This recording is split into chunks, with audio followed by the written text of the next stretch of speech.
recipe for you guys. I'm making quinoa fried rice. It's an alternative to fried rice. Using quinoa. I might got it too high here. I've got 3 tablespoons of butter here. And I am whisking me up an egg that I'm going to scramble.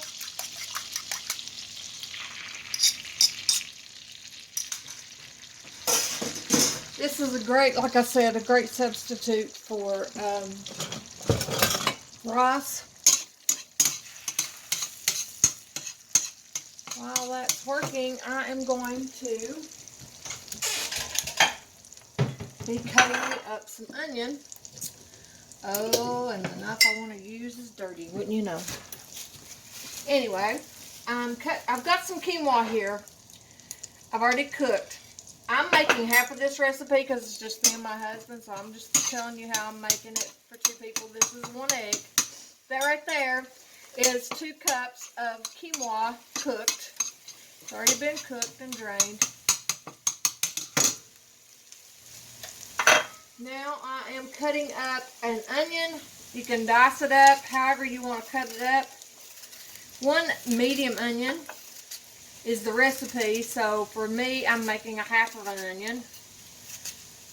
I'll put this recipe in there. I have so many different recipes all the time, so if you hear me say that, I'll put the recipe down below just in case I mess up and tell you wrong something. So there's a half of a good sized onion that I had. I like that chopped up really fine myself.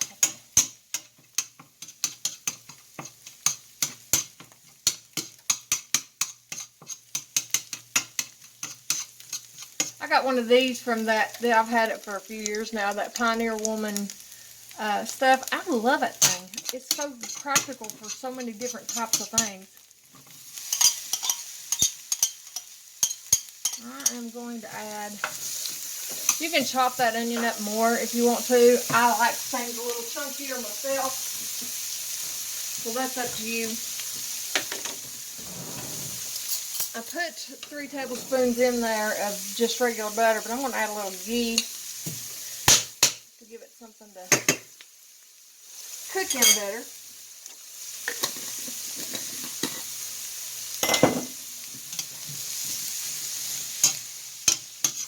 I don't have to worry about it frying. That's one of the things I like about it is when you cook with it, you don't really have all that burntness that you get from it.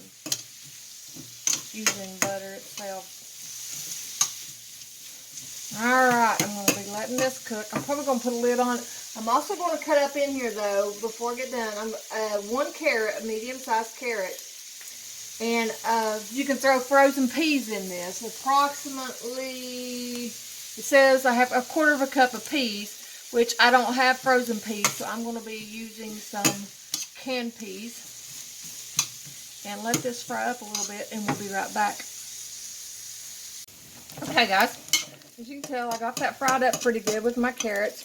And I told you before that I wasn't going to use frozen peas, but you can use a 1/2 cup of frozen peas or canned peas, which is what I have at the moment. Put those in there. And then right before you want it done, at least to me, I like to add my garlic when it's nearly done.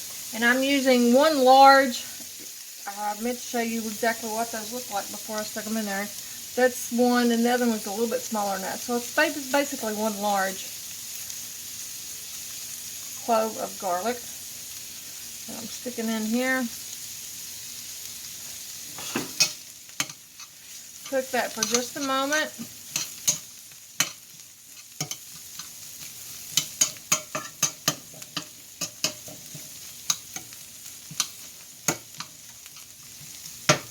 Okay, I've got that garlic cooked just a tad. Now I'm going to add my quinoa. Like I said, I've got 2 cups of quinoa here that's already been cooked. And I'll add to my skillet. You may ask, well, why are you using quinoa instead of rice? Well, quinoa has a whole lot more nutrition than rice does, especially plain white rice, like most people use in recipes like this. It's got real high in fiber and protein. It's actually got, I think it's like 5 grams more fiber than rice, and it's got twice the protein. I know for sure that's the case with that. And plus you get fewer calories and less carbs with it. So that's a win-win in my opinion. Now I'm adding 2 tablespoons of soy sauce to this, and also salt and pepper. I generally salt my quinoa as I cook it. You cook it just like you would cook anything, any kind of rice. Just cook it like you would your rice if you were making just plain rice. So you can salt and pepper it, which I'm only adding probably a little less than a half a teaspoon of salt and a half a teaspoon of pepper at this point. And then after you get it done, you can turn it off and add you some sesame oil if you like. This is optional as well. Some people don't like sesame oil.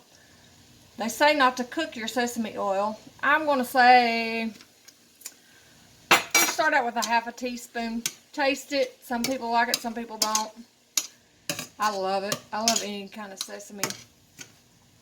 And there you have your quinoa fried rice. I think it's amazing myself, and I love the fact. And if you look for this, I'll tell you a good place. If you have an Aldi's is a great place to find this at. I find a lot of different things like that at Aldi's that you get at a lot better deal. So there we have it, guys. I hope y'all enjoyed this. I'd love to hear anybody that tries it, because I think you'll like it and you'll feel better about adding this to your Japanese food or just as a side dish, period. It doesn't matter. You can even use the seasonings that you would in your rice, Japanese rice. So if you've got a recipe of your own, just substitute the rice for the quinoa and make it your own. But this one's really good in my opinion. So there you go, guys. God bless you. I appreciate you watching, and I'll see you later.